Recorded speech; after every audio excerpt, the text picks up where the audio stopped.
Boa noite e bem-vindos ao Vemos, Ouvimos e Lemos desta quarta-feira, dia 24 de junho de 2015.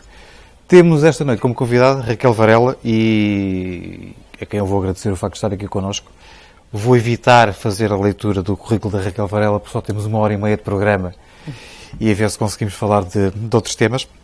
Raquel, muito obrigado por estar aqui connosco. Vamos falar um pouco sobre a nossa atualidade, de onde vem, onde está e para onde vai Portugal. E eu começo por dizer aos presentes aqui no público, primeiro agradecer-vos por estarem aqui connosco, que sempre que acharem oportuno podem colocar questões também, e quem está em casa também pode colocar questões através da página da TV Amadora, que nós aqui vamos reproduzir para a Raquel Varela. Raquel, vou abrir já com as hostilidades. Temos um primeiro-ministro chamado Pedro Passos Coelho, disse que era um mito ele ter apelado à imigração dos portugueses e também disse que o IVA, utilizando aqui um jogo semântico, que o IVA não tinha aumentado. Isto é uma patologia? Boa noite. Boa noite e obrigada pelo convite. Boa noite a todos os presentes. Eu não acho, não acho que seja uma patologia. Outra coisa é que para políticas patológicas que não se chamem pessoas muito saudáveis.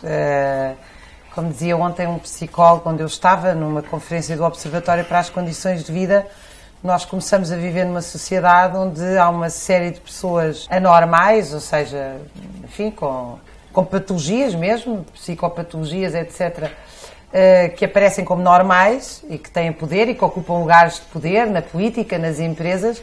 E depois há uma sociedade onde uma das doenças mais prevalecentes é a depressão, que é fruto da competição que se instalou entre as pessoas nos locais de trabalho, pela sobrevivência, etc. E essas pessoas é que são tratadas. Portanto, essas pessoas é que... dá aqui uma inversão, como no Machado de Assis, há aqui uma inversão de quem é que está bem e de quem é que não está bem. Não fugia à questão do IVA e da... Mas parecia... Não. É óbvio que houve um aumento do IVA, aliás, houve um aumento geral dos impostos sobre o consumo isso teve, por exemplo, um impacto devastador nas pequenas empresas de restauração, que eram verdadeiras pequenas empresas familiares, que junto com o aumento do preço das rendas, fez aquilo que nós estamos a ver, por exemplo, em Lisboa, uma gentrificação. Lisboa é uma casa de bonecas de especulação imobiliária que expulsa a sua população para os subúrbios muito longe, portanto para periferias, e que virou hostels. Há bairros inteiros, ruas inteiras, que não estão todas transformadas em hostels e hotéis. Enfim, exportamos muita coisa e tem havido um aumento das exportações, mas o aumento das exportações está intimamente ligado aos cortes salariais. Claro que para uma empresa é mais fácil exportar, ou seja, ser competitivo no mercado internacional, se exporta mais barato. Mas porquê que exporta mais barato? Porque alguém inventou alguma coisa extraordinária, nova no país nos últimos anos? Não. Nós temos, aliás, um processo típico de acumulação por expropriação. O que é que isto quer dizer? Nós não temos aumento das taxas de lucro em Portugal porque se inventou alguma coisa, até se reduziu. Há uma recessão programada, quando se diz que o PIB decresce ou que vamos empobrecer. Porque é que há um aumento das taxas de lucro? Há um decréscimo do investimento e um aumento das taxas de lucro. Bom, só é possível fazer isto de três formas, rapidamente. Arrasando os salários das pessoas, colocando uma pessoa a fazer o trabalho de dois. A segunda é as privatizações. Quando se privatiza algo, por exemplo, na questão dos transportes, isto é muito fácil de explicar. Se eu imagino a privatização dos transportes ou a privatização da saúde, porque, por exemplo, para o PIB, só conta, do ponto de vista do PIB, conta os amortizações e salários de médicos e enfermeiros, de prestadores de cuidados de saúde. Mas se o mesmo serviço for prestado num hospital privado, o lucro já conta para o PIB. Portanto, aquilo que é a prestação da riqueza, o que é que acontece no Serviço Nacional de Saúde? É um serviço público e, portanto, não produz lucro. Não significa que não tenha que ser bem gerido. Tem que ser bem gerido e até agora não foi bem gerido, porque obviamente o Estado está fora de controle, ou fora de controle do nosso controle. Portanto, nós, quando prestamos um cuidado de saúde, que é a produção de riqueza, e qual é a riqueza de um serviço de saúde? É tratar bem alguém. chegou um doente ao Serviço Nacional de Saúde, essa pessoa sai tratada. Nós todos ganhamos como sociedade. Quanto mais bem tratada ela sair, melhor. Primeiro, porque ela vai provavelmente voltar ao trabalho, etc. Segundo, que não vai ter problemas recorrentes e significar gastos de tratamento, etc. Mas isso não conta. Do ponto de vista do PIB, isso não conta. Mas se essa pessoa for tratada no hospital privado, e até for mal tratada no hospital privado, mas o lucro do tratamento dessa pessoa faz aumentar o PIB. Eu já comecei a divagar, isto tinha a ver com a questão das privatizações, já me lembro. Não, portanto, com a questão do IVA, as privatizações já lá vamos. Não, e com a questão da imigração e das exportações. Portanto, nós temos a acumulação por expropriação, significa baixos salários, significa privatizações de bens públicos, e, portanto, não significa nenhum investimento extra ou nada que... Porque nós... Esta imagem é uma imagem que eu uso muito no ensaio. Nós, para produzir lucros, estamos a destruir riqueza. Das coisas mais ricas que nós temos, ricas, é a educação. Porque nós, quando temos pessoas formadas, conseguimos produzir mais e melhor. E produzir mais e melhor é bom em qualquer sociedade. Nós todos os dias precisamos de produzir para nos reproduzirmos e para produzirmos para a sociedade viver e viver cada vez melhor. Um bom aluno leva, enfim, 20 anos a ser formado, na pior das hipóteses. Mas ele, para ser muito bem formado, precisa de muito bons professores. Não se formam bons professores se tiverem 3 anos na faculdade e um semestre for um trimestre com a desculpa de que eles vão ser autodidatas. O processo de Bolonha não é isso. O processo de Bolonha é a produção de um exército industrial de reserva, ou seja, do máximo de desempregados / precários no mínimo espaço de tempo. Porque o modo de produção capitalista precisa de desemprego para baixar os salários dos que estão a trabalhar. Só que para ter um advogado mais barato é preciso ter um advogado desempregado, para que o advogado desempregado seja uma ameaça ao que está empregado para que ele aceite reduzir o salário. Ou seja, não é para eu ter professores desempregados que passe a ter advogados mais baratos. Portanto, há uma necessidade, ainda por cima nas sociedades europeias, que são onde o trabalho qualificado começa a ser a norma. Nós temos 1.300.000 licenciados numa população potencialmente ativa de 5 milhões e meio. Portanto, nós temos que produzir rapidamente desempregados. E, portanto, para produzir rapidamente desempregados / precários, quando se fala de desemprego, a maioria do desemprego é sazonalmente ou ciclicamente também trabalho precário. Há muitos desempregados que estão estruturalmente fora do mercado de trabalho. Saem os com mais de 50 anos, o 6º ano ou menos de escolaridade, mas a maioria não. Nós, e infelizmente os sindicatos e os partidos políticos, tendem a dissociar o desemprego da precariedade, como se as pessoas fossem desempregadas e outras fossem precárias. Não, normalmente as mesmas pessoas que são precárias são desempregadas ciclicamente. Metade do ano são precários, metade do ano são desempregados. E todos são trabalhadores. Os desempregados são trabalhadores. Isto é muito importante porque nós temos uma sociedade que criminalizou os desempregados. O Oliveira e Costa levou um banco à falência, ajudou a levar um banco à falência, que já custou a todos nós 9 mil milhões de euros em prejuízos, porque os ativos continuam privados, na Parvalon, protegidos, e tem que se apresentar uma vez por semana com termo de identidade e residência, levado, aliás, por um carro da polícia pago por nós. Um desempregado tem que ir de 15 em 15 dias a um centro de emprego e vai pago por ele próprio. Portanto, há uma criminalização do desemprego na nossa sociedade e a maioria dos desempregados tem vergonha de dizer que está desempregado como se a culpa fosse dele, está num estado vegetativo, está num estado isolado, etc, etc.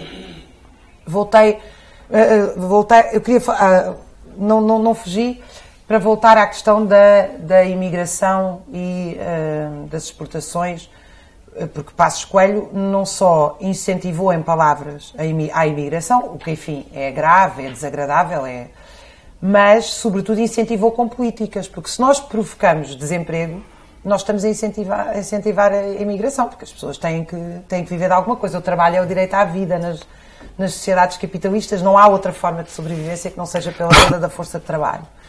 Ora, este governo e o anterior, expulsaram do país 300 mil pessoas. É uma sangria só equivalente quer dizer, ela é equivalente, do ponto de vista relativo e absoluto, aos maiores períodos de expulsão das pessoas do país.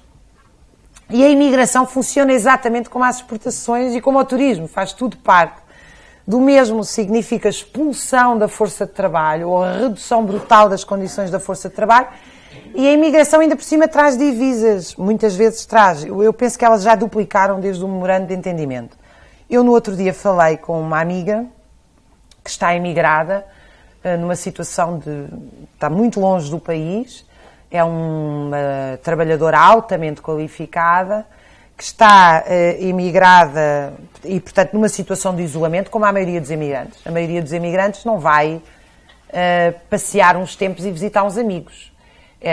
Cortou laços afetivos que levaram décadas a ser formados. Nós não fazemos amigos de um dia para o outro, ou não fazemos grandes amigos, grandes amores, famílias, etc. Os nossos afetos levam muito tempo a construir. Portanto, essa ideia de que vão-se embora, como se as pessoas fossem mercadorias, vão-se embora e mandem para cá divisas.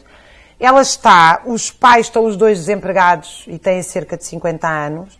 Como foram despedidos, não conseguem pagar as contas e têm imensas dívidas, e ela saiu do país. Nós não só perdemos um trabalhador altamente qualificado, não vou dizer em quê, para não identificar, mas é um trabalho altamente especializado, é alguém que nós levámos 30 anos a formar. Mas não é importante, porque é o que nós temos perdido, é a geração eventualmente mais qualificada que já tivemos desde o 25 isto de é Abril. absolutamente tenebroso, é uma coisa que a mim, que eu conheço isto em números, conheço isto, mas a ideia de ser alguém próximo de nós, a contar-me que está do outro lado do mundo, a trabalhar para pagar as dívidas dos pais que foram despedidos e por isso é que têm dívidas, porque vejam, o Estado assumiu as dívidas da banca, mas não assume as dívidas dos trabalhadores que foram despedidos em defesa da sua casa própria. Não é em defesa da remuneração de dividendos de acionistas que nós estamos a falar. Porque é que o Estado, que somos nós, 75% dos impostos são pagos pelos trabalhadores, somos nós, não em termos de poder político, obviamente. Agora, quem alimenta o Estado é o trabalho em Portugal, a grande massa de impostos, nomeadamente pelos impostos ao consumo, como ao IVA e outros, vem os impostos sobre o rendimento, obviamente, vem dos trabalhadores. Como é que nós aceitamos ter um Estado que salva capitais falidos de 2007, 2008 da banca, e não são só da banca? Porque a banca concentra hoje, num regime de monopólio e de real ausência de concorrência, a maioria das empresas.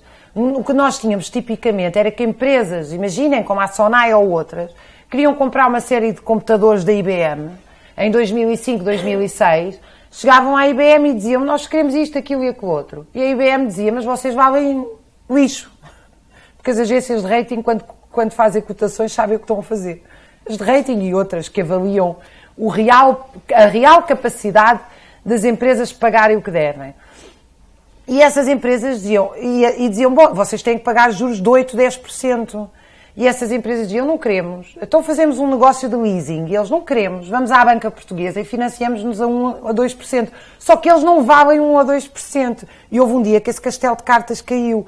E caiu em cima de quem? Vejam, a dívida pública era 70% do PIB. Ela passou a ser 130% do PIB. Alguém tem dúvidas que depois de salvar a banca, a dívida pública passa para quase o dobro e ela é pública? E ela é pública? Aliás, não é um negócio é privado. insustentável a dívida de menos de 100% do PIB, agora pelos vistos é a dívida pode ser 130. sustentável porque a ideia também não é que se pague. A ideia dos detentores da dívida não é que se pague a dívida. Eles, aliás, não gostariam do dia que se pagasse a dívida. A ideia é que se remunere juros. Nós temos taxas de remuneração de 5%. Isso não existe em lado nenhum. A Volkswagen a vender carros não ganha 5%. Portanto, isto é um jackpot. Só que para ter taxas de remuneração de 5% é preciso ir buscar riqueza onde ela existe. E só há riqueza no trabalho. Trabalho na forma de salário imediato e o trabalho na forma de salário diferido, pensões e reformas. Muito bem. A responsabilidade já vimos uma receita falhada. Quer dizer, depende do ponto de vista de quem. Do nosso ponto de vista. Do ponto de vista de quem vive do salário, é uma tragédia. Do ponto de vista de salvação dos ativos financeiros de 2007, 2008 tem sido um sucesso. Mas curiosamente é uma receita falhada, mas uma lição não aprendida. Pelo menos o Ministro da Saúde admite novo aumento de impostos para financiar o Serviço Nacional de Saúde. A lei de swap, como quem não quer a coisa, mas vai querendo, Maria Luísa Albuquerque, diz que tem que haver novos cortes nas pensões em 2016, portanto, a austeridade é uma receita falhada, mas uma lição não aprendida. E o BCE tem uma quantidade gigantesca de esqueletos no armário, ou seja, o BCE foi imprimindo dinheiro, foi imprimindo papel que valia... Deixem-me explicar isto, porque isto faz algum sentido para o nosso debate. Vai ser muito mal para a Grécia se não houver solidariedade dos povos da Europa. Mas vai ser muito mal para o BCE, porque há um esquema de contágio por um lado e por outro há efetivamente, quer dizer, há ali a ideia que o povo grego acabe todo na miséria, mas pague esta remuneração de dividendos, garanta que os 1000 tenham o valor de 1000 e não de 100. E não há outra forma de o fazer isso neste momento. Ou seja, quando a Ministra das Finanças diz que vai cortar as pensões, ou o Ministro da Saúde diz que vai aumentar os impostos, estão novamente a ir sobre os rendimentos do trabalho. Há coisas incríveis. Eu não sei se vocês sabem que 40% do financiamento dos hospitais privados em Portugal é pago pelo Serviço Nacional de Saúde. Isto significa, tecnicamente, que os hospitais privados em Portugal não existiam se não fossem financiados pelo Serviço Nacional de Saúde. E isto eu não estou a contar a formação de médicos e enfermeiros. Vocês nunca viram um médico ou um enfermeiro, sobretudo médicos formados no sistema privado, nem vai haver, porque não há dinheiro. Nenhum serviço privado vai assumir a formação de médicos. Portanto, eles vão buscar os médicos já formados. Um médico leva, enfim, um especialista, 12, 14 anos a ser formado. E nós estamos a pôr em causa o Serviço Nacional de Saúde. Nós chegámos a ter o 14º melhor Serviço Nacional de Saúde do mundo. Estamos a brutalizar os médicos, a transformar os médicos em tarefeiros de uma multinacional, em que têm 15 minutos para ver um doente. Um dos psicólogos no Observatório das Condições de Vida dizia, com uma ironia contida, até para não entrar em sofrimento na sua descrição, que ainda por cima é psicólogo ou psiquiatra, enfim, por acaso não tenho a certeza se é psicólogo, se é psiquiatra, mas tem a ver com toda a saúde mental. E trabalha num hospital público. E ele dizia furioso que os pacientes chegam e ele tem entre ele e os pacientes um computador e passa os 15 minutos da consulta a fazer o registro e já terminou a consulta. Portanto, isto porque isto são terríveis métodos de controle que foram impostos aos médicos, que não têm rigorosamente nada a ver com saúde. E isso pode-se medir, por exemplo, nas taxas de readmissão não programadas, ou seja, nas pessoas que não ficam bem tratadas e voltam, porque os tais 15 minutos não deu. Também se pode medir, por exemplo, no entupimento das especialidades. O que é que acontece? Como o médico generalista não tem tempo suficiente para acompanhar o seu doente, a tendência é para reencaminhá-lo para as especialidades. E, portanto, nós temos regularmente, se vocês forem ao vosso médico de família e precisarem de ir a um urologista, imagina, um urologista, com uma situação até não muito grave, portanto, mas é uma coisa que ele não conseguiu detectar imediatamente, vão-vos marcar consulta para daí a 8 meses. Imaginem o que é alguém ter um problema deste foro durante 8 meses. É uma pessoa que está imobilizada, não vai trabalhar ou não vai trabalhar bem. Portanto, isso tem custos para todos nós imensos. Agora, nós temos uma moral, um pensamento único, que já não é tão único assim e que, sobretudo, não convence a maioria das pessoas, espero eu, mas ele ainda é dominante nos grandes veículos de comunicação social, que diz o seguinte: se um médico ganha 5.000 euros, que é uma profissão especializada, que tem que ser altamente bem remunerada sob pena de nós não termos médico, isso é escandaloso e aparece na capa de um jornal. Mas, se esse médico for herdeiro de uma empresa e ganhar 200.000 euros em remuneração, em distribuição de dividendos no final do ano, e não fez nada nessa empresa, a não ser herdeiro desses títulos, isso são dados prémios. Não há nenhum... Portanto, é tido, vem nas capas da revista como um homem de sucesso, recebe certamente uma cruz qualquer de Cavaco Silva. Há várias cruzes, há o mérito, há do mérito, há do... Quase todos os gestores que levaram as maiores empresas privadas, os piores gestores deste país, todos receberam uma cruz de Cavaco Silva.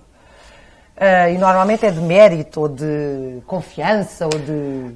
Aliás, no seu ensaio fala de um desses gestores de mérito, Zé Albava, e no seguimento exatamente daquilo que está agora a comentar, que é muito normal serem distribuídos dividendos de 1,5 mil milhões de euros e ninguém acha isso estranho, mas que o tal médico ganhar 10 mil euros brutos é um escândalo, é uma bruteza. É isso que existe. Da mesma maneira que na TAP um trabalhador tem direito a um dia de descanso extra, por exemplo, não sei se é o caso da TAP, e isso chama-se sempre direito adquirido. Quando não foi adquirido, foram todos conquistados os direitos, historicamente. E a segunda, e depois há ainda quem lhe chama regalia, que é a segunda versão. Mas o CEO da TAP, que fez negócios desastrosos, como os da VM do Brasil, recebe 800 mil euros por ano. E isso, enfim, isso não é, nem sequer se chama isso regalia ou direito adquirido. É tido como portanto, é com uma grande naturalidade. Porque vejam, um gestor trabalha. Eu não estou a dizer que um gestor não deve receber dinheiro. E também já, quer dizer, acredito profundamente na autogestão em grande parte da sociedade, nos bairros, etc. Agora, há formas de planos. A ideia de gerir não é uma má ideia em si. Ainda por cima, se nós temos sociedades muito complexas, muito urbanizadas, muito escolarizadas, há empresas que são grandes e têm que ser grandes para fazer sentido. Empresas não têm que ser empresas, deviam ser públicas. É aqui que eu quero chegar. Mas que haja alguém especializado em coordenar diversos departamentos, etc., isso é normal. Agora, o melhor gestor do mundo, se trabalhar 24 horas por dia, de forma incansável, 24 horas por dia, não justifica um salário de 800 mil euros por ano. Há ali uma parte do salário que não é dele, foi roubado do salário de alguém. Não é possível isto. Uma pessoa que trabalhe espantosamente bem, que o seu contributo para a sociedade seja excepcional, não de perto nem de longe trabalha 800 mil euros por ano. Portanto, se ele recebe isso é porque alguém trabalhou por ele e não recebeu. Houve ali alguém, normalmente muitos alguém, que trabalharam e não receberam. Isso pode ser discutível, depende do resultado do trabalho desse gestor. Agora, certamente não é um gestor que faz um negócio que foi feito por Fernando Pinto com o Brasil, por exemplo, e que deu aso à privatização da TAP com o conto para embalar meninos de que a companhia aérea dava prejuízo, quando a companhia aérea na realidade dá lucro. E o que dá prejuízo, ou que deu prejuízo, foi esse negócio fantástico do senhor que ganhava os 800 mil euros. Eu acho que não há nada que justifique um salário desses. Até porque se o resultado é um resultado excepcional, ele deve-se ao trabalho excepcional de milhares de pessoas. E, portanto, o resultado tem que ser distribuído também para milhares de pessoas. E eu não estou aqui a defender salários iguais para toda a gente na sociedade. Eu não defendo isso. Acho que uma ideia razoável que nós podíamos pensar são 3 salários. Um salário de trabalhador não especializado, um salário de trabalhador intermédio e um salário de trabalhador especializado. Acho que o nosso salário mínimo não é salário mínimo, é um salário vegetativo. O verdadeiro salário mínimo em Portugal é cerca de 800, 900 euros, ou seja, um salário de reprodução biológica do trabalhador e da sua família. Hoje é isso, o que significa que a maioria da população, enfim, 60%, 70% da população hoje ganha o suficiente para se reproduzir a si próprio e, portanto, não tem salário para lazer, não tem tempo para lazer, etc, etc. E agora, jamais eu penso que alguém pode ter o direito de ficar com, de facto, usurpar o salário de milhares de trabalhadores, porque é isso que significa uma concentração de 800 mil euros. Não é? Não me choca que um médico ganhe 5 mil euros, isso não me choca. A privatização da TAP é uma das privatizações de que nós tivemos esta conversa ainda agora, há 10 minutos atrás. São as privatizações de... Mas o problema da privatização da TAP pode eventualmente até ser mais grave, porque ela não significa... O problema não é tanto o encaixe imediato para remunerar, por exemplo, títulos da dívida pública, mas é o que a TAP vai significar nos próximos anos. A TAP tem um capital social negativo de €500 milhão. E o novo dono da TAP diz que vai comprar mais de 50 aviões. E o Estado já disse que vai ficar com a dívida. Portanto, vejam bem, há um capital negativo de 500 milhões de euros. De 500 milhões de euros, não é de meio milhão, peço desculpa. Há um capital negativo de 500 milhões de euros. O Estado fica com a dívida de 1.000 milhões, cerca de 1.000 milhões. E o novo dono vai comprar 50 e tal aviões.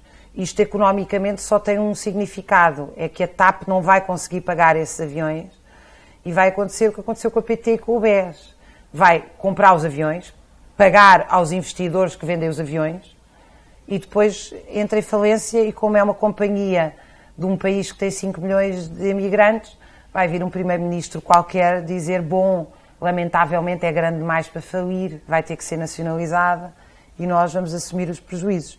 Esse, para mim, é o cenário mais provável que vai acontecer com a TAP. Portanto, a privatização da TAP, o pior da privatização da TAP não é só o que significa no imediato, mas é o que está para vir na privatização da TAP. E se acham que esta minha visão é um bocadinho exagerada, pensem no que significou a nacionalização da Portugália, que foram 140 milhões de euros, porque a TAP ficou com o prejuízo da Portugália, que era do Banco Espírito Santo, e isto foi há meia dúzia de anos. Portanto, isto não é, eu não estou a contar uma história que nós nunca tínhamos visto nos últimos anos. Raquel, ainda no campo da dívida pública e do estado das nossas finanças, o Instituto Nacional de Estatísticas hoje vem dizer que o resultado do primeiro trimestre, o déficit atinge 5,8%, enquanto que as privatizações do Governo apontavam para o 2,7%. Isto pertence à série Portugal está muito melhor. Eu não conheço, não vi as razões do déficit. Por exemplo, o relatório sobre o déficit do INE este ano já colocava, por exemplo, o BES, a garantia dos 5 mil milhões do BES no déficit. Não sei se está, provavelmente não está, eu não sei, portanto não vou me pronunciar especificamente sobre o relatório porque eu não tive acesso a ele hoje. Agora, a ideia, quer dizer, um déficit não mede o bem-estar de uma sociedade, não é? Se nós plantamos eucaliptos e destruímos a floresta em vez de plantar carvalhos e amêndoas e nozes e adultos cheios de conhecimento e saber e bons médicos e espaços de lazer e poetas e músicos e engenheiros, eu fui há uma hora atrás buscar o arquivo de uma historiadora que me deixou o arquivo, infelizmente, que morreu e o filho é engenheiro mecânico e estava-me a contar condições de trabalho absolutamente subhumanas. Num engenheiro mecânico. Portanto, não é já a questão do curso, daqueles cursos rápidos de Bolonha, pouco qualificados. Nós estamos a falar de um engenheiro mecânico. Como é que um país no século XXI não tem lugar para engenheiros mecânicos? Portanto, o déficit não nos deve dizer nada, porque um déficit não mede o que é hoje um país, nem mede o que ele vai ser daqui a 40 anos. Muito mais nos diz o que é um país daqui a 20 anos, o nível de educação das nossas crianças com 6, 7 ou 8 anos. Não, realmente o déficit não mede isso, mas quando se sacrifica um povo com o objetivo de atingir um déficit, e mesmo assim estamos com o dobro do déficit que devíamos ter, quer dizer alguma coisa, quer dizer que falhamos. Sim. Não é? Agora, acho que nós não falhamos nas políticas económicas, falhamos na resistência às políticas económicas, porque nós não somos todos responsáveis por estas políticas. Eu não tenho nada a ver com isso. Não tenho dividendos, títulos, não devo dinheiro a ninguém, não quero pagar o BPN, nem o BES, nem... e, portanto, acho que o Estado, acho que nós, aliás, somos credores do Estado. Não acho, tenho a certeza, nós quando publicámos o Quem Paga o Estado Social em Portugal, provámos, e até hoje esses números nunca foram questionados, que os portugueses entregam mais para o Estado do que recebem em bens e serviços. Portanto, nós neste momento somos credores do Estado, não sei, gostava que o Estado resolvesse rapidamente este assunto de começar a devolver às pessoas o que lhes deve. Cá, o Estado português está em dívida para vários milhões de pessoas. Se pagamos impostos para ter boa educação e os nossos filhos estão 30 dentro de uma sala de aula, não há bons professores com 30 alunos dentro de uma sala de aula, devo-vos dizer. Isso não é possível, não é viável. Nós temos que ter 15 alunos dentro de uma sala de aula, temos que ter um bom professor, 5 anos numa universidade boa, temos que contratar novos professores universitários para ensinar bem os professores que vão ensinar as 15 crianças dentro da sala de aula, e é para isso que nós pagamos impostos. Se o Estado nos devolve não contratação de professores universitários, expulsão de cientistas do país, cursos de Bolonha de 3 anos e crianças enjauladas, 30 dentro de uma sala de aula, que há coisas destas que nós não vamos recuperar de um dia para o outro. Porque uma criança que aprendeu mal matemática, acho que eu não estou a dizer uma abstração, nós temos 60% de chumbos no exame de matemática. Alguém acha que 60% das crianças nascem com deficiências cognitivas sérias que não conseguem aprender matemática? Nós temos um problema estrutural de quem ensina e das condições de quem ensina. Nós não temos um problema, não há 60% de crianças que têm um déficit cognitivo gravíssimo que chumbam. Portanto, eu nem estou a falar dos níveis de... Nós devíamos ter, numa sociedade ideal, um professor entra numa sala de aula. Nós até nos esquecemos que nós vamos descendo a bitola do que desejamos.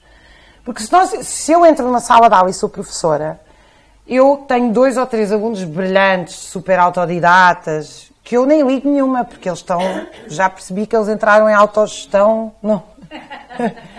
Encanto-me com eles, aprendo imenso com eles, mas o meu papel não é bater palmas a esses alunos e esquecer. O meu papel é ver os que estão na média, trazê-los para a frente e dedicar ainda mais tempo aos que estão lá atrás, porque alguma coisa falhou na educação deles para eles estarem lá atrás, e trazê-los para a frente também. Portanto, um professor tem que medir, tem que ter 100% de sucesso. Um professor tem que ter 100% de sucesso. Tem que adequar os métodos de ensino para ter 100% de sucesso. Ou seja, não pode tratar todos os alunos da mesma maneira. Mas, nós ainda tivemos isso, porque muitos de nós fomos educados depois do 25 de Abril. E tivemos professores que agarraram em nós em determinadas circunstâncias, que perceberam é aqui, não, e nós ainda temos alguns professores a fazer isso. Agora, se nós temos um professor contratado 3 meses, que está, como eu no outro dia conheci um em Portimão, numa palestra, estava na palestra esse professor de física, que tinha sido colocado aqui na zona do Cacém 3 meses, e depois 3 meses em Portimão, e depois ia ficar desempregado. Tem 30 alunos dentro de uma sala de aula. Eu admiro-me como é que as pessoas estejam vivas, não é como é que se aprende alguma coisa, porque se vai ensinar alguma coisa nestas condições, não vai. Portanto, nós não temos, é como entrar numa urgência hospitalar e dizer que alguém teve 22 horas de espera. E depois ainda fazem uns inquéritos surreais, quer dizer, vale a pena ser cientista para se aperceber do absurdo que isto é, para ver quem é que teve a culpa. Quem é que teve a culpa? 22 horas de espera. Mas não há ninguém que tenha culpa. Não há ninguém que possa tratar bem alguém que teve 22 horas de espera. Estão a ver? Porque ele entrou, fez uma primeira triagem no enfermeiro. O enfermeiro, entretanto, já mudou de turno. 22 horas, então o enfermeiro já foi dormir. Em situações normais, não é? Está ali dentro da sala. O que é que acontece ao final de 22 horas? Há alguém culpado? É quem colocou condições de trabalho a médicos e enfermeiros que fez com que eles não pudessem ver o doente ao final de meia hora, um quarto de hora, 1 hora. Quer dizer, a pessoa... Eu não sou médica, mas eu deduzo que em 22 horas a pessoa entrou lá com uma constipação e no fim já está a caminho de um... não sei. De uma coisa que não é boa. Quer dizer, eu estou-me a rir no sentido de Breton, não é? Para não chorar de... Mas ainda no campo do emprego, do emprego precário, há aqui uma passagem no seu livro que eu gostei, que achei muito interessante, que conta de certa forma a história da greve do Sindicato de Estivadores, em que desmonta um pouco aquilo que é o tradicional corporativismo e o tradicional sindicalismo, em que não eram reivindicados direitos ou regalias, como lhe quiser chamar, ou como lhe quiserem chamar, para os trabalhadores que lá estavam, mas sim a garantia de que os que entrassem de novo tinham no mínimo o mesmo que aqueles que já lá estavam. Obviamente que isto é o reverso da medalha, não era de borla, que eles sabiam também que se os outros entrassem com menos, mais tarde ou mais cedo batia-lhes à porta. Refere aqui também um ponto muito importante, é que o Sindicato dos Estivadores não pertence a nenhuma central sindical. Ou seja, estão longe das lutas político-partidárias. Era importante que assim fosse. Isso é um tema muito complexo. Eu, por princípio,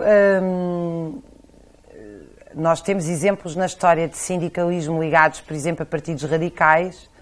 Ainda esta semana teve cá um historiador, Brian Palmer, que fez a história dos Teamsters nos Estados Unidos na década de 30, que eram dirigidos pelo Socialist Workers' Party.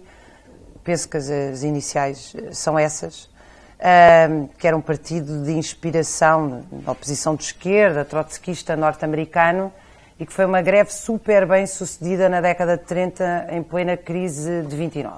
Enfim, eu peguei nesse exemplo porque ele esteve cá esta semana e fez uma comunicação maravilhosa, mas há imensos exemplos de partidos que quando têm uma ligação aos sindicatos, ajudam os sindicatos, ajudam as comissões de trabalhadores. A ligação do MES, do Movimento de Esquerda Socialista, ao Sindicato Têxtil e ao Sindicato de Metalúrgicos de Lisboa durante o 25 de Abril, ao Sindicato da Manutenção da TAP, que eu não sei se era um sindicato, se era o Departamento de Manutenção da TAP, dirigido por um senhor magnífico chamado Santos Júnior. Portanto, quer dizer, eu podia estar aqui meia hora a dar de cor imediatamente exemplos desses. Em Portugal, o que nós temos são duas grandes centrais sindicais que lutam pelo espaço, que estão profundamente burocratizadas, ou seja, os seus dirigentes já se reproduzem a si próprios sem deixar entrar uma massa sem que funcione de forma democrática. Há sindicatos que têm os estatutos completamente blindados. Por exemplo, no SPGL é preciso recolher, penso que 500 assinaturas de associados para iniciar um processo de disputa sindical. Isso tem levado à pulverização sindical.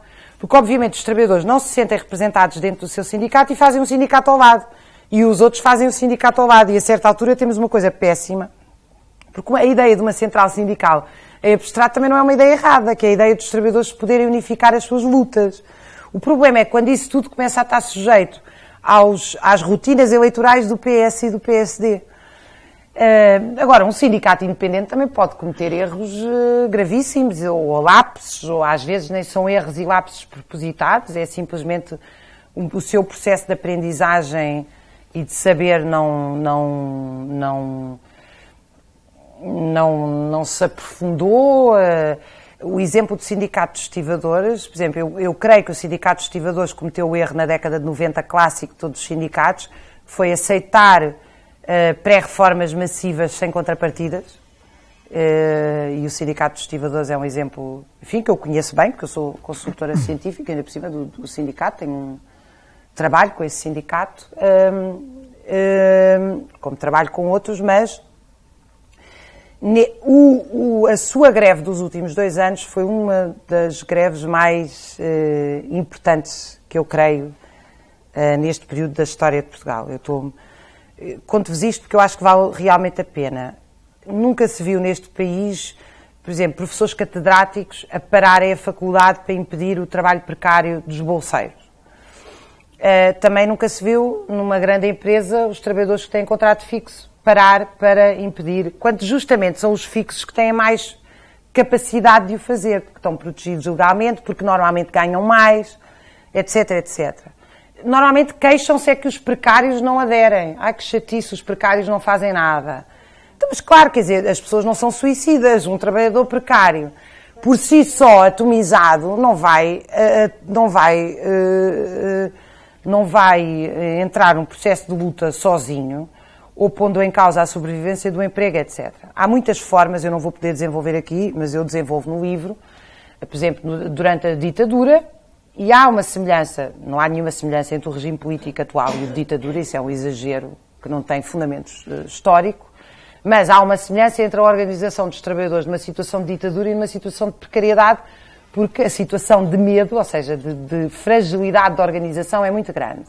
E na ditadura, os trabalhadores o que faziam? Na ditadura do Estado Novo, com polícia política, às vezes havia greves de braços caídos, que eram organizadas clandestinamente e quando o patrão entrava na fábrica não sabia quem é que tinha chamado a greve. E, portanto, nós temos que puxar pela cabeça sobre como é que vamos fazer, mas eu penso que o Sindicato dos Estivadores deu um exemplo extraordinário, porque eles, os trabalhadores fixos, chamaram uma greve a exigir que os trabalhadores precários fossem contratados. E os trabalhadores precários não estavam... a única coisa que os trabalhadores precários faziam em acordo com eles e os despedidos era não os substituir.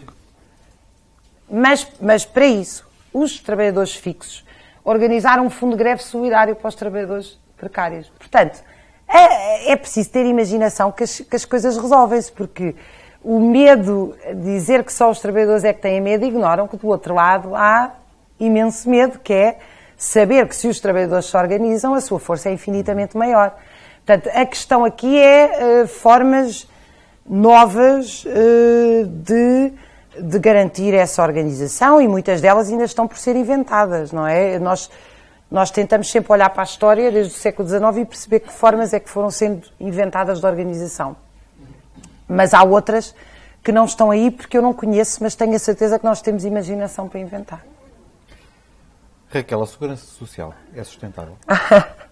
A segurança social é sustentável se nós tivermos emprego e empregados a descontar. Se nós temos 1,5 milhão de desempregados, 300 mil a emigrar e mais 2 milhões de precários, não há sustentabilidade na segurança social que resista. As reformas e as pensões, a guerra de sempre, ou seja, mesmo com esse número de desempregados, é às reformas e às pensões que se pode ir buscar alguma sustentabilidade da segurança social?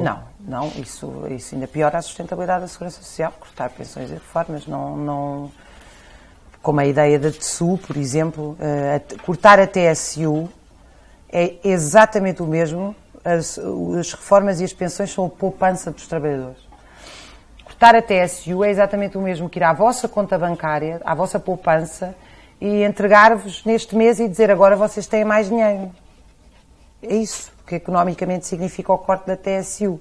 É uma proposta do Partido Socialista, porque o Partido Socialista não é alternativa nenhuma ao PSD nem ao CDS,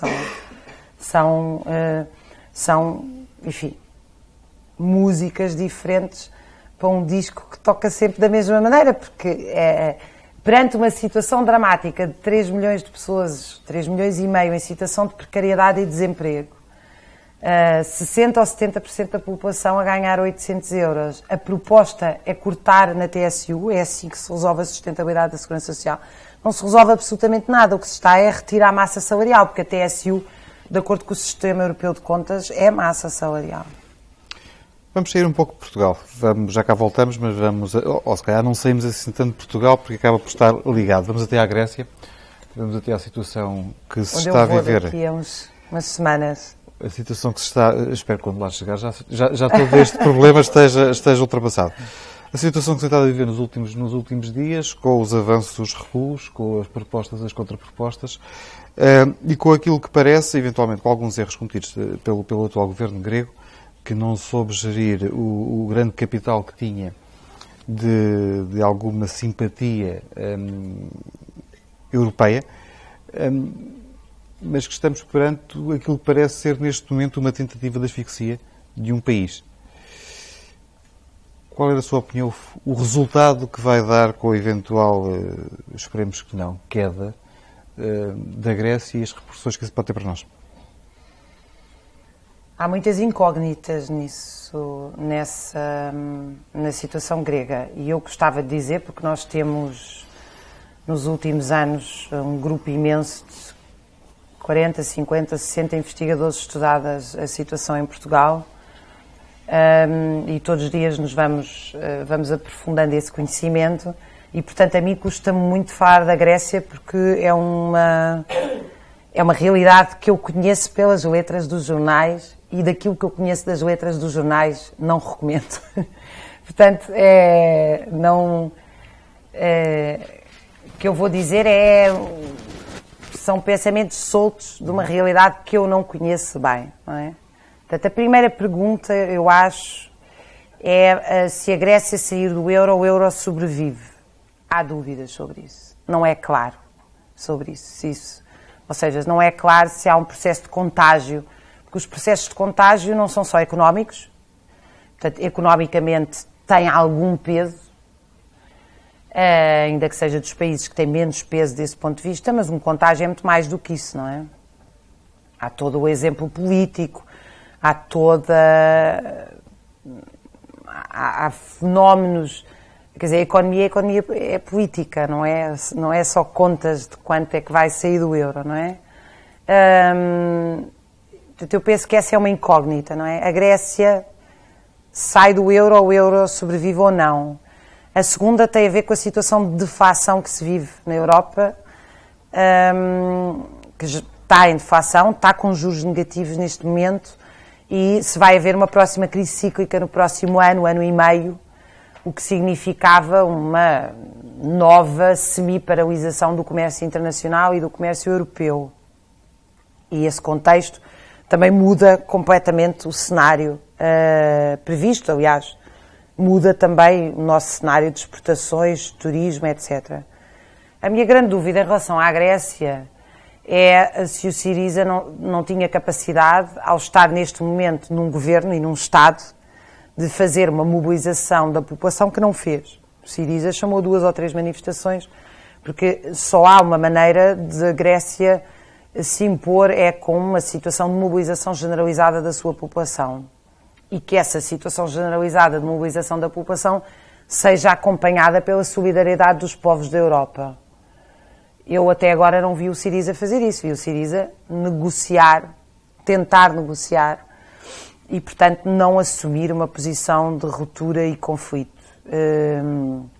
E, portanto, nós estamos num impasse, mas num impasse, e daí a minha falta de simpatia pelo Syriza deste ponto de vista, é que este impasse está a ser acompanhado nos últimos meses por uma sangria de capitais da Grécia absolutamente brutal.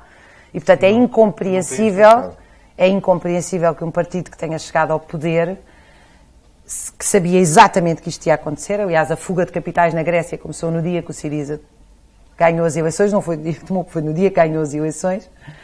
É incompreensível que o Syriza não tenha imediatamente nacionalizado a banca e o sistema financeiro para impedir esta fuga de capitais, porque isto quer dizer, os capitais são precisos, esse valor, essa riqueza é absolutamente essencial para garantir meios de investimento para se produzir na Grécia e para a população ter acesso ao bem-estar, senão nós estamos a isolar um país. Portanto, a ideia de que a Grécia sai do euro e vai ficar isolada, quanto dinheiro é que já saiu da Grécia nos últimos meses?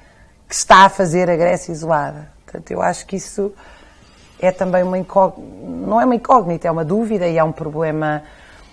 A ideia de que a austeridade pode ser feita sem um conflito dramático, ou seja, que a austeridade pode ser impedida sem um conflito mobilizador das populações e, portanto, numa rotina eleitoral e numa negociação que parte do princípio que não tem que é um princípio de quem bebeu um vinho estragado, de que os capitais a Alemanha vai abdicar de uma parte dos seus capitais a favor da Grécia, quer dizer, é desconhecer o que é a história do século XX. A Alemanha precipitou o mundo inteiro no maior horror da história para garantir a remuneração dos seus capitais. A Segunda Guerra Mundial é a saída histórica da crise de 1929.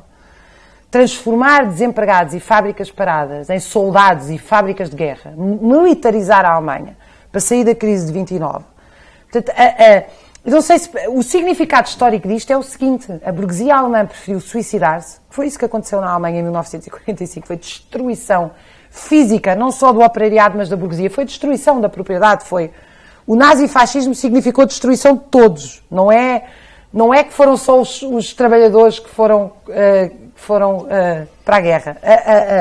A nação alemã entrou na vertigem, no maior horror histórico que nós vivemos, e, portanto, olhar para a história da Europa, para a história do que é o militarismo, dizia a Rosa Luxemburgo, a acumulação pela destruição é o padrão da acumulação desde a Primeira Guerra Mundial. Não é normal vivermos num sistema que está há 70 anos a produzir guerras que uma foi maior. O nível destrutivo da Primeira Guerra Mundial, face, por exemplo, à Guerra Franco-Prussiana de 40 anos antes, 45 anos antes, é infinitamente superior, e o nível da Segunda Guerra Mundial é infinitamente superior. E a partir daí, nós temos a Coreia, o Laos, estão a ver, até acabámos no Iraque, no Afeganistão, de tal maneira que hoje a maior empresa do mundo é o complexo industrial militar norte-americano.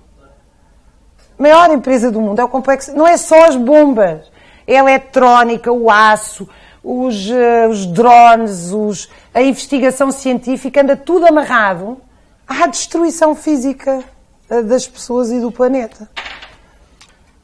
Vamos voltar até ao nosso país. Começámos na Grécia e acabámos no complexo. Mas vamos voltar até ao nosso país. Eu posso? Pode. Oh, doutora, há uma coisa que eu, para quem viveu um 25 de Abril, isso a mim fez-me recordar o 25 de Abril. Oh, doutora, sinceramente, o Syriza ir nacionalizar os bancos. Quer dizer, se sem a nacionalização é o que é, porque eles não podem ter um governo de esquerda, imagino o que era, imagino eu, o que seria eles nacionalizarem a banca para não haver fuga de capitais. Doutora, não há revoluções atualmente. Como é que podia ser? Doutora, a revolução sim, mas não tanto. Não acha? Eu acho que as revoluções são inevitáveis. Eles não podiam nunca. Mas as revoluções são absolutamente inevitáveis. Não somos nós, eu não vou provocar revolução nenhuma. Porque as revoluções não são provocadas pelos nossos desejos individuais. As revoluções são provocadas quando as sociedades, por reformas, não conseguem ver os seus interesses. Ou uma parte substancial da sociedade não consegue ter nenhuma resposta aos seus interesses, mínima. Quer dizer, quando deixa de haver capacidade de consenso e elasticidade do regime para satisfazer as necessidades de uma parte, pelo menos importante, da população. Portanto, nós não estamos aqui a discutir se vai haver revoluções no sul da Europa ou não, porque isso é uma certeza absoluta. O que nós devíamos estar aqui a discutir é que meios é que nós vamos ter para intervir civilizada e de forma construtiva nessas revoluções, ou se nós temos situações, porque vejam, também não é impossível termos situações como a da Ucrânia ou como a do Médio Oriente, que é nós chegamos a um impasse histórico em que anda-se durante décadas aos tiros. Eu quero ter a esperança, e tenho, não só por otimismo irrealista, mas por algum realismo, que isso acontece porque são sociedades mais atrasadas, mais agrárias, menos escolarizadas e, portanto, eu quero acreditar que as situações revolucionárias na Europa vão ter muita gente construtiva, capaz, com pensamento reflexivo para poder organizar, como aliás nós temos o exemplo do 25 de Abril, que é um exemplo extraordinário deste ponto de vista. Eu estou aqui a ver o Hélder Costa, que está no público. Ele viveu o 25 de Abril e foi fazer teatro com os trabalhadores. Portanto, a nossa revolução fez teatro. Não foi só ele. A nossa revolução, ele e muita gente. Agora, é preciso haver muitos Hélder Costa, milhares, milhões, como houve em Portugal em 1974, 75, de pessoas com vontade de fazer coisas, com vontade de ter intervenção política. Portanto, a questão das revoluções é sempre esta eterna questão de que elas são impossíveis até se tornarem inevitáveis, como dizia o dirigente do Exército Vermelho. Seria um bocado difícil eles fazerem isso. Não há qualquer programa. Eu sei que isto ainda por cima, eu compreendo que isto é uma espécie de pergunta tabu, a nacionalização da banca, na verdade, o confisco, porque é disto que nós estamos a falar, porque seria nacionalização sem indenização. Não é muito justificável que isto não seja uma discussão ampla na sociedade portuguesa, porque qualquer partido político que ofereça qualquer alternativa à austeridade sem nacionalizar a banca não vai ser alternativa à austeridade, está a dizer uma mentira às pessoas, preciso dizê-lo, porque nós temos um bolo limitado de recursos. Se a esmagadora maioria dos recursos estão concentrados ali, ou esses recursos saem do país sob a forma de fuga de capitais. Agora, a banca neste país foi nacionalizada nos últimos anos, só que só foram nacionalizados os prejuízos. o BPN, o BPP, o BES. Portanto, não é uma... É uma coisa curiosa. Fala-se sempre de dívidas de milhares de milhões. Milhares de milhões, milhares de milhões, milhares de milhões. E depois todos nós sabemos que uma certa gente roubou milhares de milhões. Sabemos? E curiosamente, sabe-se quem são. E ninguém está preso. Então temos o grupo. Não. Os tais a sério não estão presos. Quer dizer que a nossa justiça está a funcionar como deve ser. Se já sabe que ele é ladrão, não é preciso estar preso. Não é? Já sabe, já é uma vergonha. Até parecia mal. Já não é preciso prender para investigar. É isso? Então, olha, está a ficar mal visto. A questão número 1 era muito simples. Por amor de Deus. O menino, lá o nome deles nem vale a pena. São vários. Nós só sabemos uns 20 ou 30 de nomes. Mas podemos contar com 100, 150%. Com os milhares de milhões. Apanhar os bichos e dizer assim, menino, onde é que está o dinheiro? Dê cá. O Helder tem... Curiosamente, não, isto não é teatro, isto é uma coisa objetiva. Dê cá. E até podíamos fazer uma coisa muito curiosa. Você deu o dinheiro, olha, não é preciso ir preso. Não é preciso, para que é o dinheiro? Mas tem outra oportunidade. Se quiser ir preso, você até é bom, pode haver qualquer pessoa que se chateasse e ia perseguir. Lá você está acordado, está tranquilo, tem comida a horas, tem dormida, tem tudo como deve ser. Tem ginástica, mas paga a sua prisão. Essas ditaduras horríveis cá na Ásia fazem umas coisas assim. Eu adoro isso. Isto seria a minha técnica, digamos, teatral para resolver o assunto. Onde é que está o dinheiro? Dá cá isso e acabou a conversa. E acabava a dívida. É só fazer as contas. Acabava a dívida. Por isso, na justiça,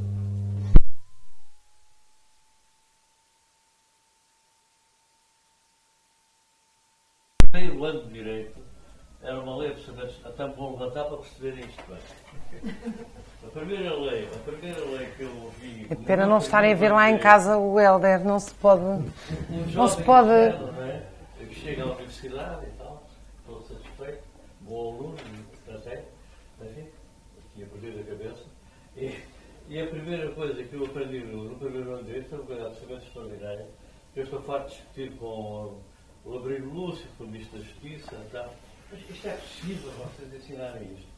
No primeiro ano de direito, a primeira coisa que a gente aprende é assim: a lei é a lei. É bonito. Do Alex, é a lei é a lei. Mas depois há dois detalhes: a interpretação extensiva e a interpretação restritiva da lei. Isto é extraordinário. Quer dizer, que deixa de haver lei. É evidente.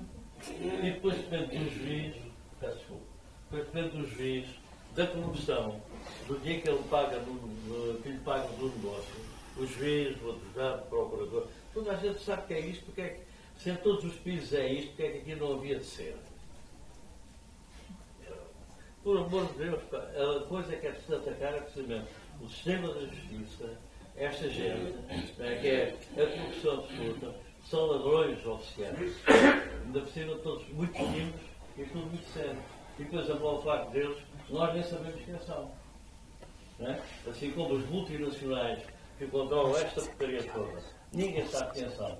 Não é? Nós temos uma coisa que é o Bilderberg e os capitalistas que não organizar o mundo. Não, mas é por trás disso é que são os tais. Os tais a ser nem aparecem. Isto é que é o problema, pá. E começa com a justiça, peço desculpa. Eu sou um justiceiro.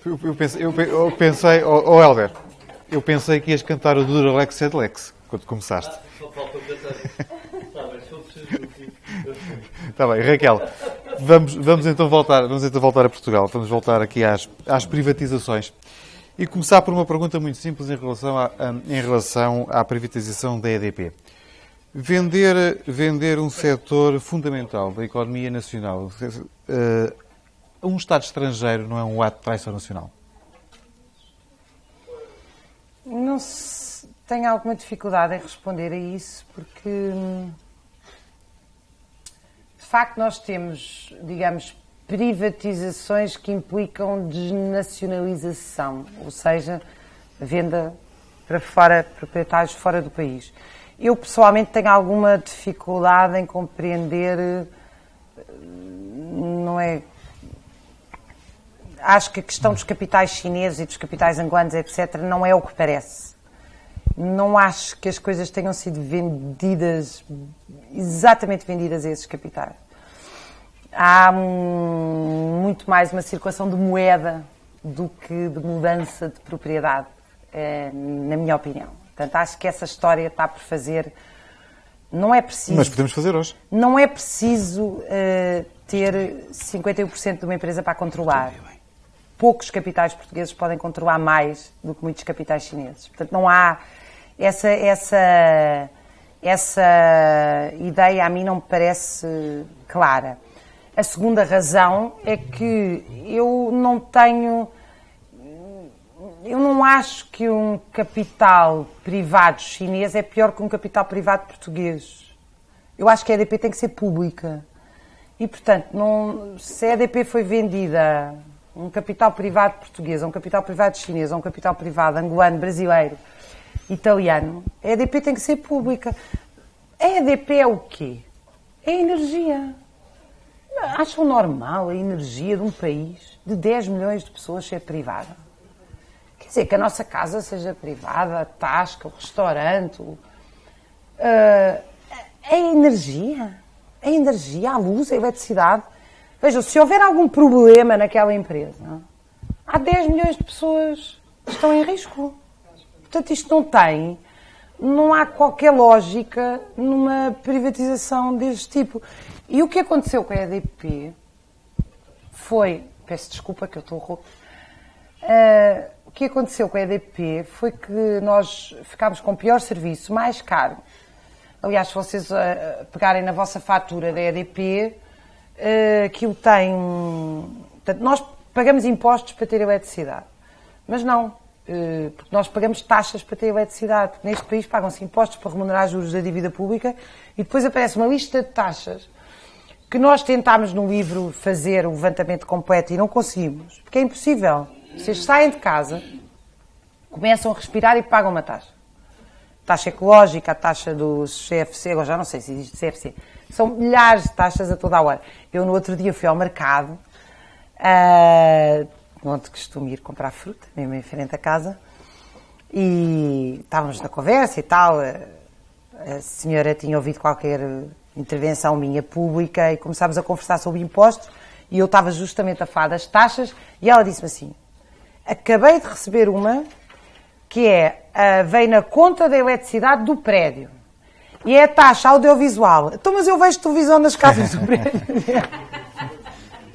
Foi muito engraçada porque as pessoas sensatas, normais, que são as tais que andam deprimidas a ser tratadas nos psicólogos, acham profundamente anormal, não compreendem porque é que na folha do seu salário 50% ou 60% desaparecem impostos e contribuições para a Segurança Social e depois, cada vez que tem um serviço do Estado, tem que o pagar sob a forma de taxa. É a taxa moderadora, a taxa... São dezenas, no aeroporto de Lisboa são 30. Portanto, eu quando vos digo que são milhares de taxas, são milhares de taxas. As câmaras municipais hoje, e das duas uma, ou nós deixamos de pagar impostos, ou deixamos de pagar taxas, porque o que nós estamos é pagar impostos sobre impostos, sobre impostos, sobre impostos. Portanto, não é sustentável nós pagarmos impostos para depois irmos pagar os serviços para os quais pagamos impostos. E pagamos esses serviços sob a forma de taxas. Bem, hoje ficámos a saber que o Oceanário... Na revolta da Maria da Fonte, chamavam a estas taxas e taxinhas as papeletas da ladroeira. É verdade. Maria da Fonte. Ficámos hoje a saber que o Oceanário pelo menos fica com uma empresa portuguesa, fica com o Jerónimo Martins, já não é mau. Pelo menos o peixe, salva-se o peixe. Mas vamos até à concessão do metro e da Carris, feita por um governo que andou durante 4 anos a criticar, e se calhar bem, as parcerias público-privadas, mas que agora, quase em final de mandato, o que faz na prática é uma parceria público-privada, mas se calhar para pior ainda, mas é mau. Sim, é péssimo, sobretudo porque nós fizemos o estudo do caderno de encargo da Carris, do caderno de encargos da Carris, e o que pressupõe, para além da parceria, de facto, ser um contrato análogo a uma parceria pública ou privada, o que pressupõe é a possibilidade de despedimentos generalizados nessas empresas. Portanto, quer dizer, o que o Estado está a fazer é como é que nós vamos, aquilo que se chamava antigamente, e ainda se chama na história do movimento operário, partir a espinha ao sindicalismo da Carris e do Metro, que é tentar desestruturar completamente as empresas e os trabalhadores fixos, substituir por trabalhadores precários, onde já não há controle de horários, nem de nada, embora na Carris também já seja uma situação péssima hoje em dia. Agora, o problema da Carris e do Metro não é só um problema da subconcessão, ele é um problema que começa no governo Sócrates com a ideia da diminuição das indenizações compensatórias. Ou seja, nós pagamos impostos para ter transportes públicos e o governo não transferiu para a Carris e para o Metro esse dinheiro e obrigou-os a ir à banca financiar-se. E hoje, de facto, as pessoas dizem, mas porquê é que eu tenho um transporte público se eu pago 130 euros de passe social? As pessoas não sentem que isso é um transporte público. Bem, e do ponto de vista factual não é, porque todo o negócio desses transportes está virado para pagar o financiamento da banca, que não tem a ver com nada. Isto vinha no relatório do Tribunal de Contas de 2009 ou 2010, eu depois posso citar a data exata. Se o Governo não transfere para a Carris e para o Metro o dinheiro e obriga a Carris e o Metro a financiar-se na banca, o que o Governo está a fazer é utilizar um transporte que serve para transportar pessoas e mercadorias para financiar a banca. Portanto, não há... É uma mercantilização de um bem coletivo, que é o transporte, que é um bem fundamental. Quer dizer, nós hoje, Lisboa concentra, é um país macrocéfalo, os centros sugam todas as periferias e o preço a pagar para isso é, no mínimo, ter ótimos transportes. Aliás, eu acho que os transportes deviam ser todos gratuitos. Mas em Portugal subsidia-se o abate de carros individuais, fecham-se empresas que produzem comboios, como aqui onde nós estamos na Amadora, a Sorefame, e depois põe-se em causa os transportes coletivos, quando o que nós devíamos ter era transportes públicos coletivos. Tínhamos as pessoas a circular. Isto não é... eu vivi na Holanda e em Munique, em Amsterdão e em Munique, há um elétrico que passa de 3 em 3 minutos e vai para todo o lado. Portanto, se passa de 3 em 3 minutos, passa vazio, claro, porque se passa de 3 em 3 minutos. Mas as ruas estão vazias, não têm carros, têm crianças a brincar. Claro. E, portanto, nós para utilizarmos combustível e carro individual, que entope as cidades, é muito mais custoso para as pessoas. Claro que as pessoas dizem assim, eu preciso de carro. Claro, se nós temos maus transportes públicos, precisamos de carro. Mas se temos bons transportes públicos, já não precisamos de carro. E isto são preconceitos e formas de vida, porque o meu ex-diretor de trabalho na Holanda é um senhor com 70 anos, aliás, lindíssimo, com um físico impecável. Essa ideia de que os homens ficam velhos e engordam é mentira, isso é o carro e o sedentarismo e a má alimentação que faz isso. Porque ele anda de bicicleta todos os dias. Aliás, ele dá-me boleia na bicicleta, é uma coisa engraçadíssima. Eu já cheguei a sair do instituto e eu levo-te até à estação de comboio. E eu vou atrás dele na bicicleta. É uma imagem que eu tenho com imenso carinho. E ele e a mulher, que tem os dois 70 anos, não têm carro nem nunca tiveram na vida, passam grande parte das férias de bicicleta e vão para todo o lado de comboio, porque a qualquer momento há um comboio, a qualquer momento há um elétrico, ou há uma bicicleta, ou há... Portanto, as pessoas têm que ser transportadas e têm que ter acesso à circulação. É muito importante. Não ter carro não significa que as pessoas vão ficar paradas em casa. Significa que nós temos que ter uma rede de transportes e que é profundamente ecológica e correta e alivia as cidades. Não é possível, nós não temos um canto para as crianças. As crianças estão enjauladas nos parques, que são todos iguais, que são os parques minúsculos que têm um baloiço e um escorrega. Todos nós aqui fomos crianças numa época em que tínhamos terra e terra para correr, e sabemos que é isso que precisa uma criança. Temos 1/3 de obesidade, mas achamos normalíssimo em qualquer lado há um parque de estacionamento. Isso é um assunto gravíssimo, é um assunto que parece que só preocupa uma ínfima parte dos pais neste país. E os nossos filhos, primeiro, são filhos de todos nós. Segundo, vão ser adultos obesos. Nós temos 1 milhão de diabéticos, alguém paga 1 milhão de diabéticos. Portanto, o problema é grave, não é só das crianças. Raquel, estamos quase a chegar ao fim do nosso tempo. Falámos de quase tudo. Falámos quase tudo. Falta falar de um tema que o Helder, entretanto, puxou e fazia parte aqui quase para terminar, a justiça em Portugal. Pensei que íamos falar de amor. Eu sei que... Não se pode falar do futuro de um país sem falar de amor e poesia. Eu sei, e sei a cultura. Sei que a Raquel não é grande apreciadora dos casos mediáticos na justiça, mas os casos mediáticos têm a grande vantagem, ou têm a suprema vantagem de nos fazer ver também um pouco aquilo que se passa na justiça. E aquilo que se passa na justiça é que, em muitos casos, trazidos a lume por este mediatismo de alguns processos, chegamos à brilhante conclusão que estamos cada vez mais, que atualmente temos 4.300 e qualquer coisa presos políticos, e que a seguir ao 25 de Abril havia presos políticos, desculpa. Presos preventivos, a sua grande maioria ainda sem acusação feita, sem culpa formada. E, curiosamente, a seguir ao 25 de Abril havia 1000 e poucas pessoas nas mesmas condições. Preocupa esta situação na Justiça? A mim preocupa-me a situação na Justiça, mas não me preocupa Sócrates. É o último caso que se deve usar para defender uma justiça séria. Aliás, se nós queremos seriamente defender a justiça, não vamos utilizar Sócrates, vamos utilizar... por exemplo, os trabalhadores da Carris que viram os seus salários penhorados e não têm acesso à justiça porque o cálculo para as custas judiciais é feito com o salário normal. Portanto, de facto, a justiça é um problema seríssimo, o acesso à justiça. Eu não acho normal haver presos preventivamente 3 anos em Portugal. Não acho. Acho que tem que se dar meios à justiça e tem que se acabar com esses prazos. Ninguém devolve a ninguém 3 anos de prisão, quer dizer, isso é absolutamente intolerável. É intolerável numa democracia, isso põe em causa. Não se pode falar de uma democracia na sua plenitude se alguém está 3 anos preso sem culpa. Agora, os crimes de José Sócrates estão todos no Diário da República, não é preciso crimes, enfim, não digo crimes no sentido...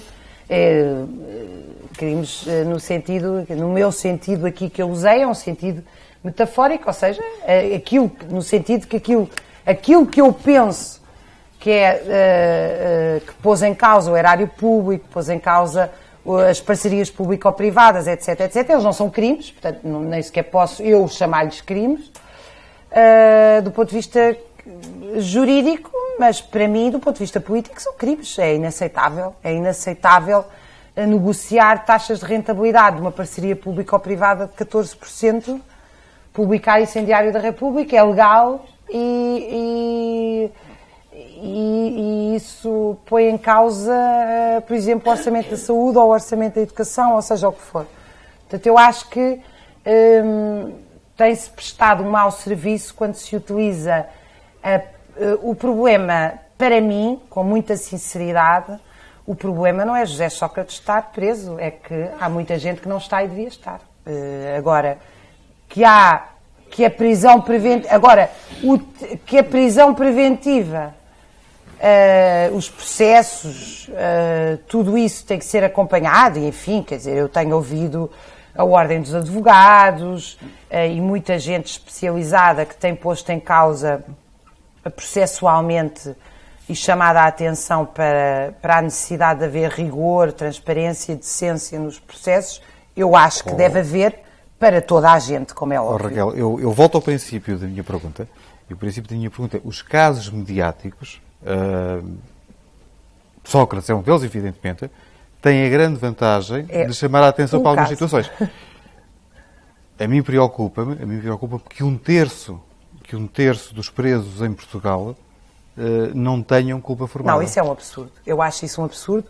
No outro dia disseram-me, eu não sei se é verdade ou não, porque não é a minha área de todo, mas disseram-me que isso é comum nos Estados Unidos, é comum no Brasil, é comum noutros países, mas não é por ser comum que nós devemos aceitar. Eu acho inaceitável manter alguém numa situação dessas, quer dizer, que a pessoa esteja 1, 2 semanas, 3 semanas, sem culpa formada, mas quer dizer, 3 semanas a mim já me parece uma eternidade, não deve haver inclusive outras medidas, imagino eu, de coação, quer dizer, eu não quero estar a entrar num assunto que eu não domino de todo. E por isso vou só responder à pergunta diretamente. Eu acho inaceitável alguém estar preso 1 ano, 2 anos, 3 anos sem culpa formada. Seja Raquel, quem for. Para onde vai Portugal? Vai para onde nós quisermos. E como é que lá chegamos? Vai para onde nós quisermos. Chegamos com um nível inédito de participação política. A direitos correspondem deveres. E nós temos 40 anos de desmobilização política e social. As pessoas têm que voltar a organizar-se politicamente. Têm que voltar a organizar-se politicamente. O politicamente aqui no sentido mais nobre da palavra, no cuidado da coisa pública, nos coletivos. Não há razão nenhuma para ser uma Câmara, um Presidente de Câmara de 4 em 4 anos a decidir o que é que vai acontecer à Amadora. Porque é que as pessoas que vivem na Amadora não se reúnem de 15 em 15 dias para decidir o que é que vai acontecer à Câmara da Amadora? Oh, Raquel, mas é isso eu respondo-lhe, por uma razão muito simples. Da mesma forma que as pessoas se estão a desresponsabilizar, por exemplo, de irem votar, as últimas eleições tiveram 60% de abstenção, é vermos o que se passa na maior parte das câmaras, nas assembleias municipais, nas assembleias de freguesia e nas sessões públicas. O número de municípios que se dispõem a participar. O número de municípios que se dispõem a colaborar em atividades do seu município. Junta-se a fome com a vontade de comer. Também é um facto. Também é verdade. Que é, as pessoas muitas vezes não participam porque sentem que não tem consequências a sua participação. De facto, podem ir lá, dizer umas coisas, mas aquilo não tem consequências nenhumas. E, portanto, é diferente esse tipo de participação política de uma participação política plenária em que as votações têm consequências. Por outro lado, há uma desmobilização em geral da população, dos trabalhadores, nestes últimos 20, afinal, eu diria desde 1985, 86, há uma desmobilização, há uma confiança há uma confiança na delegação de poderes e, portanto, alguém de 4 em 4 anos resolve a vida por nós. Eu espero que a esta altura do campeonato as pessoas tenham chegado à conclusão que isso não deu bom resultado, mas... É uma otimista, portanto, Raquel. Helder, ias dizer alguma coisa?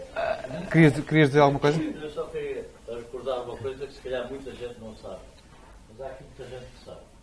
Legalidade. Havia uma lei naquele regime extraordinário, que era o fascismo, não é? Havia uma lei fundamental que era prender uma pessoa sem culpa formada, e tinha o direito de ficar preso de 6 meses a 3 anos. Isto era a lei do camarada Salazar, não é? E depois, quando a pessoa já estava presa assim ao fim de 2 anos e meio, o juiz dizia mais uma medida de segurança, 6 meses a 3 anos. Isto passou-se com várias pessoas, principalmente funcionários até do Partido Comunista, e quem acabou com isso foi precisamente, tinha a ver com a Alta Rodrigues, estava preso a uma quantidade de anos, e mais prolongado, e quem acabou com isso foi um jovem advogado, que foi lá ao Tribunal Plenário e arrebentou com aquilo, um jovem advogado completamente inútil, chamava-se Jorge Sampaio. Esse é que acabou com isso. Quando os outros todos estavam cheios de medo e não faziam nada, e ele chegou lá e arrebentou com essa porcaria. Ora bom, nós estamos então em democracia, não é? E temos uma coisa extraordinária. Nem é preciso a lei de 6 meses a 3 anos. É de estilo, aquele gajo está preso porque eu não sei o que é que é de fazer e tem que ter o gajo preso para ver se descobre alguma coisa. Mas que história é esta? Claro que isto é só um caso político, evidentemente que é um caso político, para representar com o PS. Porque foi já, eu digo isto à vontade, não tem nada a ver com isso. Agora, eu lembro precisamente do caso da pedofilia da Casa Pia, o que é que se dizia? Já era o Jorge Sampaio que era pedófilo, era o Marcos Vaz que era pedófilo, era o Ferro Luís que era pedófilo, toda uma campanha incrível, não é? Rebentaram com a estrutura de direção do PS, de esquerda, para depois ficar outra coisa. Isto é que é a verdade histórica. Não estou a defender o PS, estou a defender a democracia, a liberdade e damos ter... Curiosamente com os mesmos protagonistas em termos de comunicação social. Como? Curiosamente com os mesmos protagonistas em termos de comunicação social, o Correio da Manhã e o Sol. Raquel, o tempo de antena agora é seu para terminarmos. Não, eu queria agradecer imenso as questões, pedir desculpas da minha voz, não está nada agradável, e agradecer a todos os que estiveram aqui hoje e aos que fizeram comentários e questões. Raquel, muito obrigado por ter vindo, muito obrigado por ter assistido ao Ouvimos e Lemos. Voltamos no dia 22 de julho, o nosso convidado dessa data será João Soares. Antes disso, dia 27 e 28 temos a 4ª edição do Rock in Amadora, no Parque de Ribeira, em Alfragida, e dia 26 e 27 a 4ª edição do Rock in Amadora, e 26, 27 e 28 a primeira feira de gastronomia e saberes também de Alfragide. Muito obrigado e boa noite. Essa, a de gastronomia ele vai. Está combinado.